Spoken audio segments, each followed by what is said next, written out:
So this is the solutions to AP Review Set 1. They're not thermodynamics, that's going to be the next one, but it's density and fluids. So taking a look at this was similar to our lab. An object was suspended in air, had a spring scale reading of 17.8 newtons, then it's in water, which is given this density, has a submerged reading on the spring scale of 16.2 newtons. First thing, figure out the buoyant force. Well, we know the weight is 17.8 newtons because the weight down would equal the spring scale up. So these little free body diagrams, while not required, are pretty helpful. So here, when it's underwater, we've got a buoyant force up and a spring force up. And that equals the weight down. So I could say spring plus buoyant force is equal to weight. Rearrange that. Spring scale equals weight minus buoyant force. 16.2 equals 17.8 minus buoyant force. Buoyant force is 1.6 newtons. So now if I want to figure out the volume of the object, notice that to get the volume of an object that's completely submerged, I need to use the buoyant force and the density of the water, not the density of the object, and I don't even know that yet. So that comes out to 1.63 times 10 to the negative fourth cubic meters. Now it's asking me to figure out the density object. Well, I wanted to leave you in what I initially did, which was screwing up. And I knew that I was going to find the density of the object, use mass and volume. Well, I got this mass of 0.163 kilograms by using weight equals mg. But what I used for the weight was the buoyant force. That is not correct. And when I recognized this was when I looked at it and I got a mass of 0.16 kilograms, and I was going to divide that by this volume down here, and I realized, hey, that's going to come out to 1,000, and that's going to be the density of water. So I knew that wasn't correct. So when I went back and I thought about it and I looked at this diagram up here, I knew that the weight was equal to the force down, that's mg, that's 17.8 newtons. So that gives me the mass of the object of 1.82 kilograms. I do use the volume that I figured out up here. So that's 11,100 kilograms per cubic meter. That's a very dense material, by the way. How would the absolute pressure at the bottom of the water change if this was removed? I didn't realize this was like the bathtub analogy I talked about earlier, but it was.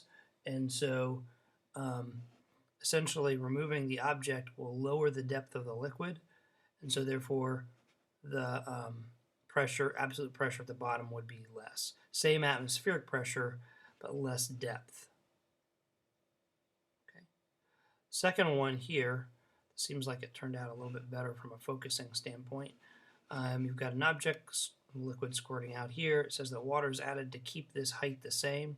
This is height. This is distance from where the water squirts out to the tabletop. And this is a distance x. So it's asking you to calculate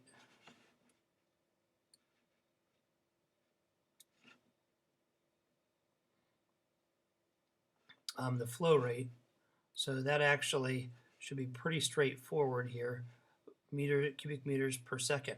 Be careful, because if you're thinking about a mass flow rate, then you have to do a bunch of calculations which you don't need. I almost fell into that trap too. So this is a straightforward calculation. It's from an AP Physics B test where they did a little more of those. So here, calculating the speed, well, I should know that the volume flow rate is equal to the cross-sectional area times velocity. That's a continuity equation on your formula sheet. So I know the cross-sectional area, that's the velocity. It makes sense. A few meters per second is reasonable. This one's the sneakiest part, I think. And if you look at the official rubric solutions, there are several different ways to do this. I use Bernoulli's equation, and I thought about the fact that pressure at the top here and the pressure on the side are basically equal. It's atmospheric pressure. I know that this rho g h1, and that's my h1 here, or I guess I could call that, and rho g h2, which is here, would be part of the absolute pressure of the system, and the same way here, how fast the object's moving and how fast it's moving here. So essentially what I do is the atmospheric pressures cancel out. Initially here, there's no speed at which this is going down because it says that liquid's added to keep the same height. Here, if I think of this as my 0 point, then that would be 0 height. And I want that to be 0 height because really all I'm trying to find is h. If I made this 0 height, it would be the height up to here would be to d, and the height up to here would be d plus h. It'd cancel out anyhow, and just leave this as just an h. And then we know how fast it's moving here because we figured that out. So essentially, 4 of the 6 terms of Bernoulli's equation cancel out. I end up getting a height of 0.29 meters. It's really a conservation of energy problem. So the last part of this, if this height of the water was reduced from here down to here to half that height, it should make sense that there'd be less pressure, the exit speed would be slower, and the liquid would fall on the table to the left of this beaker at this point. Last one, this is an AP2 exam question, and I didn't leave you enough room for this. On the real AP exam, it was spread out over 2 pages, so I kind of apologize about that. So I noted need more space. So essentially what we've got is that the mass of the beams plus the mass of the boat over the volume of the boat would have to be equal or less than the density of the water. So the easiest way to think about that is this thing will be floating just barely when we have the maximum weight down, and that would equal the buoyant force up on the boat caused by the water being pushed aside. So I've got buoyant force is equal to weight. Well, how do I find out the buoyant force? Well, it's the density of the water times the volume of the boat, which we're going to assume is this maximum, V boat, multiplied by G. What's the weight down? Well, the weight down is mass the boat times G plus mass the steel times G. How do I get the mass of the steel?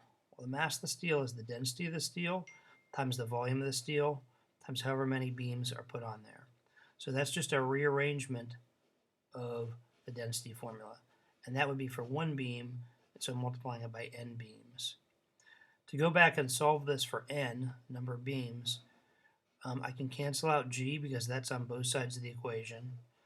I can subtract mass of the boat from both sides of the equation, so it's basically the displacement of the boat times the density of water, so that's the total mass that's displaced, minus the mass of the boat will give me the mass of the steel. And the mass of the steel is n beams times density of steel times the volume of the steel. And so I get this. So that was a little bit complicated, I think. So I would strongly look over that and look over the official rubric as well. For part B, like I said, I don't think it's going to be on our exam this year, but I wanted to go through it since we just talked about this before we left. This picture really helps. Air, oil, and water. It didn't give me specific values, but it did say that the index of refraction for oil was greater than water. I happen to know those values. I'm not sure about oil. There's a little bit of variability there, but I put that down. So the big idea here is that there's constructive interference with the color of the light that reflects off the top and the bottom surface. So for green light, there's constructive interference. That's why we see green.